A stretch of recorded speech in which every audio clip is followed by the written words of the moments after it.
છે તે ઓધીને હું કરાવડાવી દઉં છું. હવે અહીંયાથી આવ્યો આપણો આર ફેજ, માની લો આવી રહ્યો, તો આર ફેજ પહેલા ક્યાં જાય છે? આપણો વોટમીટરમાં આવી રહ્યો. વોટમીટરના એમ ની અંદર આવ્યો. કયામાં આવ્યો? એમ માં. બરોબર. અને એમ માંથી અહીંયા પેલો ડાયાગ્રામ દોરી દઉં, નતો અડધાને ભાઈ સમજાશે નહીં, ઉપરથી જ જાય ને પાછું. અહીંયા હું નાનું એક વોટમીટરનું એ દોરી દઉં છું, બરોબર, એટલે બધાને ખબર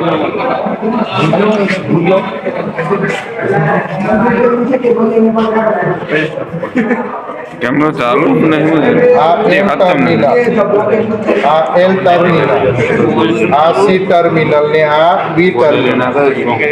બરોબર. આ લોડમાં જાય સીધો. બરોબર. તો આ રહ્યું, પકડો. લો ભાઈ, આ બાજુ ધ્યાન આપો. હવે તો આ થયું આપણું વોટમીટર. આ થયું આપણું વોટમીટર. અહીંયા આ સિમ્બોલ જુઓ અને આ સિમ્બોલ જુઓ. આ સિમ્બોલમાં ફરક દેખાય છે તમને? આ બુકની અંદર આપેલું છે તમને, પણ આ તમને સમજાશે નહીં. શું આ સમજાશે નહીં? આમાં MLCV પણ આ પેલી રીતના છે સિમ્બોલ.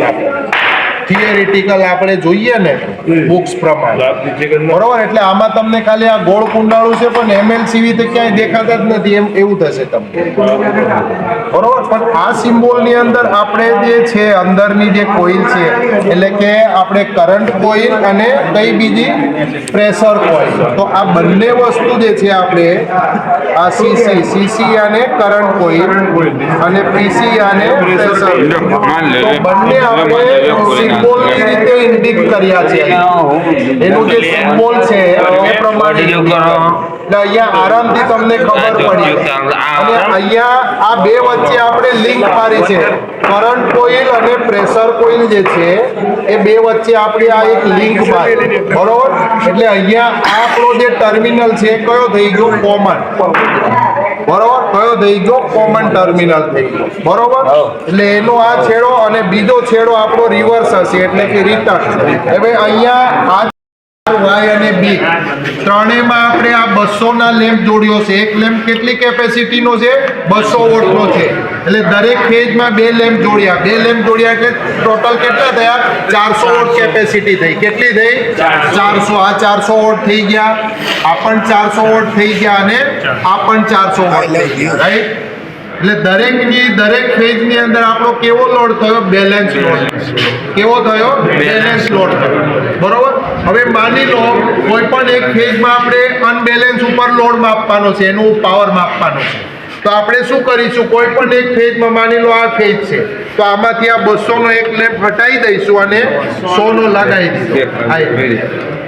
100 નો લગાવી દીધો એટલે આ એક, આમાં 400 છે, આમાં 400 છે, પણ આની અંદર કેટલો લોડ થઈ ગયો? 300 વોટ જ થઈ ગયો.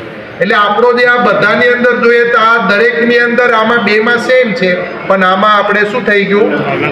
લોડ ચેન્જ કર્યો, એટલે આપણે અનબેલેન્સ લોડ થઈ ગયો. કેમ કે આમાં 300 વોટ જ લોડ છે, આમાં 400 છે બંને. આમાં 400 વોટ છે, આમાં 400 વોટ છે, આમાં 300 છે. કેમ કે આપણે આ 200 નો એક લેમ્પ કાઢી નાખ્યો અને કોનો લગાવ્યો? 100 વોટનો લગાવ્યો. એટલે ટોટલ કેટલા થયા? 300 વોટ થયા. એટલે આપણો જે ટોટલ લોડ છે આની અંદર ત્રણેય ફેઝમાં એ કેવો થઈ ગયો? અલગ અલગ. આમાં અનબેલેન્સ થઈ ગયો. કેવો થઈ ગયો? અનબેલેન્સ. હવે અનબેલેન્સ થઈ ગયો એટલે જ્યારે આપણે સર્કિટનો પાવર માપીશું શેના દ્વારા? ચાલુ કરીને આપણે વોટમીટર દ્વારા અહીંયા જે રીડિંગ આવશે, બરોબર, એ આપણો શું થશે? પાવર. શું થશે? પાવર. બરોબર. આ વોટમીટર પદ્ધતિથી છે, આપણે માપીએ છીએ, બરોબર. એટલે આમાં સર્કિટમાં આપણે એ મીટર બી મીટર લગાયા નથી, બરોબર. તો અહીંયા ડાયરેક્ટ રીડિંગ બતાવશે. એટલે આનો જે આ પોઈન્ટ હશે વોટમીટરનો, જેવું આપણે અહીંયા ઓન કરીશું એટલે સીધું એનો જેટલો લોડ જોડ્યો હશે અને જેટલો પાવર હશે એટલા ઉપર આ પોઈન્ટર આવીને શું થશે? અટકી જશે, બરોબર. અને એ આપણું રીડિંગ કેવું હશે? ફાઇનલ રીડિંગ હશે વોટમીટર, બરોબર. અને એ જે રીડિંગ મળે છે એ આપણો શું હશે? પાવર. શું હશે? પાવર, બરોબર. એટલે વોટમીટર પદ્ધતિથી આપણે આ રીતે બેલેન્સ અનબેલેન્સ લોડનો પાવર માપી શકીએ છીએ, બરોબર. હવે આ મીટર જે છે આપણું એકચ્યુઅલી ચાલતું છે, હવે આનું શું ભરોસો હવે અંદર? હવે જોયું નહીં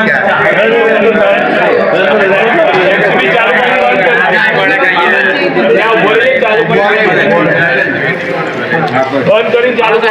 ના સાહેબ રહેવા દો ટ્રાય તો કરી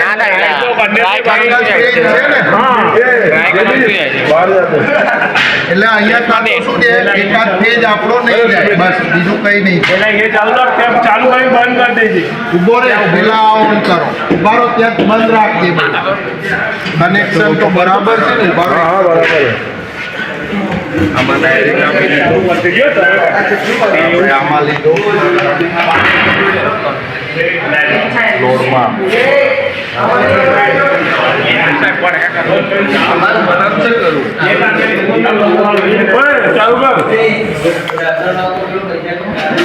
ઉભારો પણ ત્યાં બંધ છે ઉભા રે ભાઈ પેલો ઘોડો ચાલુ કરી આવો ને ઉભારો પાછળ છે ને ઘોડો ચાલુ કર શાંતિથી હો આરામ છે હા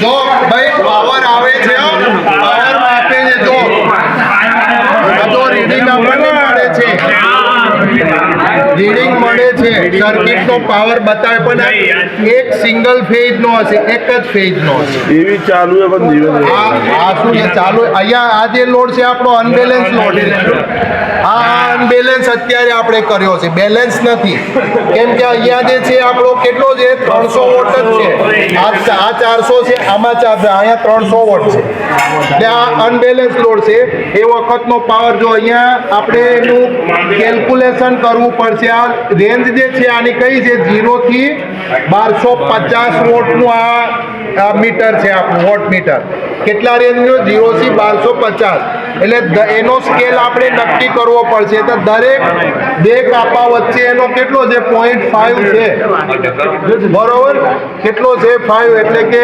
અત્યારે આપણે જોઈએ તો 0 ને 50 ને 100 લગભગ એક્ઝેક્ટ 100 મળે છે જુઓ તો મને તો અરખું કાપા દેખાતા નહીં એક્ઝેક્ટ જો તો એક્ઝેક્ટ મળે છે 100 વોટ એટલે ચાલે તો છે મીટર પણ થોડું પ્લસ માઇનસ 10% કદાચ હોઈ શકે આગુ પાછું રીડિંગ બાકી આપણને પાવર મળે છે ખરો બરોબર જો ભાઈ આ બાજુ જોઈ લેજો પાછળ વાળા જોઈ લો ને ભાઈ કોઈ નહીં બતાવે જો આ 100 વોટ અહીંયા બતાવે છે બરોબર મને બી ડર હતો કે આ મીટર ખરાબ છે કઈક થાય પણ ટ્રાય તો કરો અમારી હેબિટ મારા અનુભવ પ્રમાણે હું કરી લઉં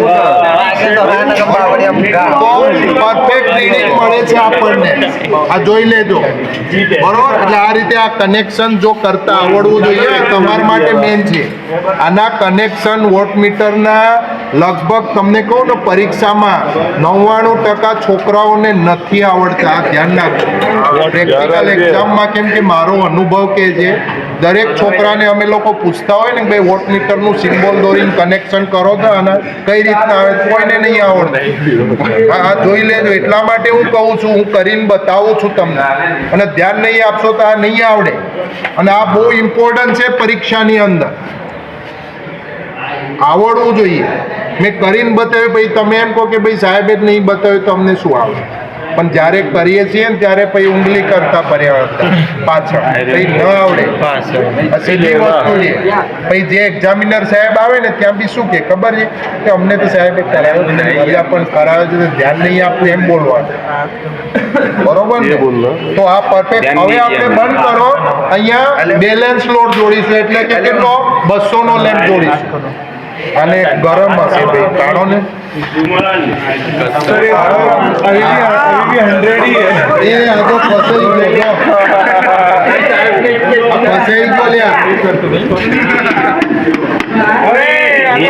ગયો આનો પોઈન્ટ મારો લગાવી તો જોઈએ એટલે આ મીટર પોઈન્ટરનો પ્રોબ્લેમ છે એટલે મેં પહેલા જ તમને કીધું એમ રીડિંગ આવ્યું તો ખરું પણ ફસાઈ ગયો પોઈન્ટર આ કરો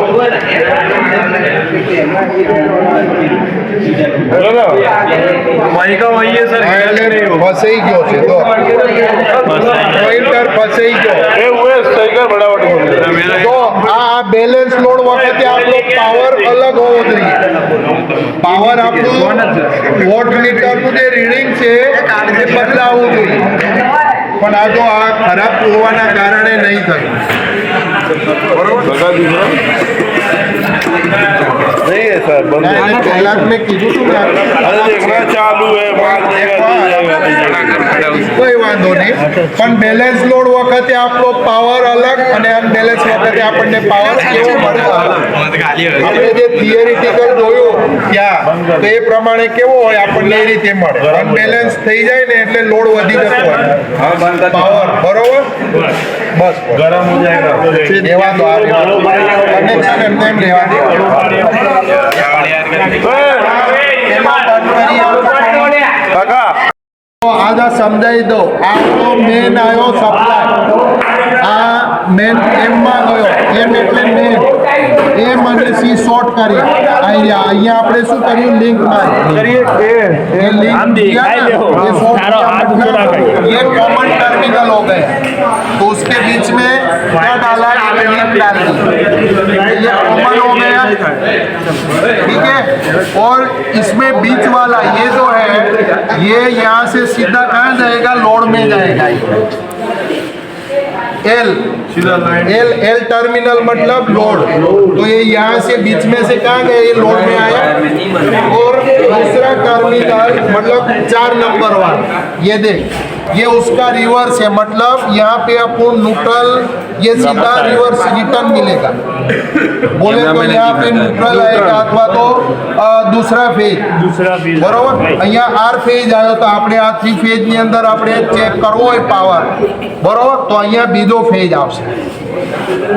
ખ્યાલ આવી ગયો, न्यूट्रल की जगह હા, બરોબર. તો આ રીતે આ વોટ મીટરના કનેક્શન થાય.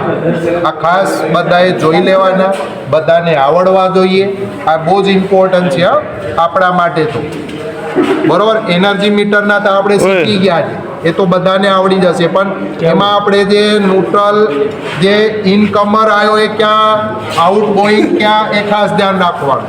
પછી બધા આર વાય બે ફેજ પેલા ઇનકમરમાં આપ્યું ને આઉટ ગોઈંગમાં એ વાય ફેજ આપ્યું, એવું ના થાય. મીટરમાં આ વસ્તુ ઇન્ડિક્ટ કરેલી હોય, પણ ઘણા કેવું જોવે ના, ડાયરેક્ટ ભરાઈ દે ને હાલ દે, ફિટ કરી દે ટેસ્ટરથી, એવું નહીં. એમાં ઇનકમર અલગ હશે ને આઉટ ગોઈંગ અલગ હશે, એ ખાસ ધ્યાન રાખવું પડે છે, બરોબર. અહીંયા ટર્મિનલનું નામકરણ ના આપેલું હોય તો આપણે ચેક કરવું પડે, બરોબર. પણ અહીંયા દરેકની અંદર જો અહીંયા લખેલું છે એમ લખેલું છે, આ જો છે એટલે આ મેઇન ટર્મિનલ છે. અહીંયા જે આપણો સપ્લાયનો વાયર આવે એક ફેજ અહીંયા આપીશું, બરોબર. અને અહીંયા આગળ આ લોડ અહીંયા આપેલું જ હશે, આ બાજુ છે એલ લખેલું છે, એલ લખેલું છે, બરોબર. એટલે આ લોડમાં જશે અને આ કોમન આયરું COM લખેલું છે, આ કોમન, બરોબર. અને આ હા બરોબર 250 લખેલું છે, મતલબ અહીંયા આપણે આ સિંગલ ફેઝમાં યુઝ કરીએ. જો બે ફેઝ વચ્ચે માપવા હોય પાવર તો આપણે અહીંયા બીજો ફેજ આપવો પડે, પણ આ મીટર નહીં ચાલે, બરોબર. બસ આટલું આ કનેક્શન્સ આવડે એટલે તમારા માટે ઘણું છે. આ ખાસ શીખી લેવાનું, બરોબર. આનું થિયરિટિકલ આપણે અમુક બાકી છે ટોપિક કવર કરવાનો, તો આવતીકાલે જોઈશું, બરોબર. તો એ ટોપિક આપણે ક્લિયર કરી દઈશું થિયરિટિકલ, બરોબર. પ્રેક્ટિકલી આટલી વસ્તુ ધ્યાન રાખવાની. આ કેવા છે પ્રેક્ટિકલ કે પરીક્ષામાં પૂછાઈ શકે એવા જ. આ સ્ટાર ડેલ્ટા ને આપણે જે અગાઉ બી કર્યા ને આ બધા પ્રેક્ટિકલ પૂછાઈ શકે એવા છે. પરીક્ષામાં જનરલી આવતા હોય, કેમ કે આમાં વોટ મીટરના બધા કનેક્શન આવે, એનર્જી મીટરના, power factor meter, frequency meter, તો આ બધાને આપણે પાવર ફેક્ટર મીટરના બી કનેક્શન કરી દીધા, એ પણ ઇઝી છે, બધાને આવડે એવા છે. પછી એ નેક્સ્ટ પ્રેક્ટિકલ આવશે, એમાં બધા આવશે, આ બી આવશે કનેક્શન, ફ્રીક્વન્સી મીટર બી આવશે, પાવર ફેક્ટર મીટર બી આવશે અને એનર્જી મીટર બી આવશે. તો ફરી એકવાર તમને બધા કરીને બતાવીશ, બરોબર. એટલે બધા કનેક્શન્સ તમને આવડી જાય, બરોબર. ઓકે, કોઈ પ્રશ્નો હોય તો પૂછો આપણે ભાઈ, જોઈ લેજો પછી એમ ન કહેતા કે નહીં ખબર. આ બધે ખરાબ તો ખરાબ, પણ કોઈ જોડે એમને બતાવશે નહીં. કેમ કે બધા ભડાકો થાય ને ડર લાગે બધા કે 3 ફેઝમાં કામ કરવું ને 440 વોલ્ટ ઉપર કામ કરવું એટલે મને ડર લાગે એવું જરૂરી નથી. કનેક્શન સાચા કરવા એ બહુ ઇમ્પોર્ટન્ટ છે ને ધ્યાન રાખવું પડે. ન તો 2 ફેઝ આમને સામને આવી જાય એટલે 2 ટ્રેન આમને સામને આવી ગઈ ને એવું હોય, બરોબર.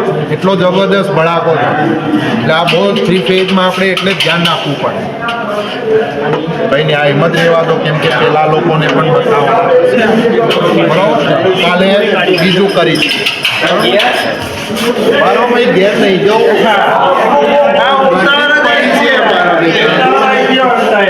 પેલા પેલું વાયર કીપર ને ક્યાં છે? આ ફોટો ફોટો કાઢી લેવાનો, આનો ફોટો ફોટો કાઢી લે એટલે યાદ રહે કે આવી રીતના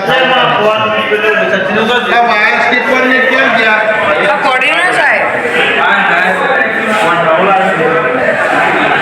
ચલો હવે હમણાં ના જશો ભાઈ, મોટરોના માર્ગ કનેક્શન કરાવવાના છે તમારા જોડે અને બધા બાળકો શીખવાનું નહીં. આ મોટરો છે ટ્રાન્સફોર્મર ને બધાના કનેક્શનો કરાવવાના.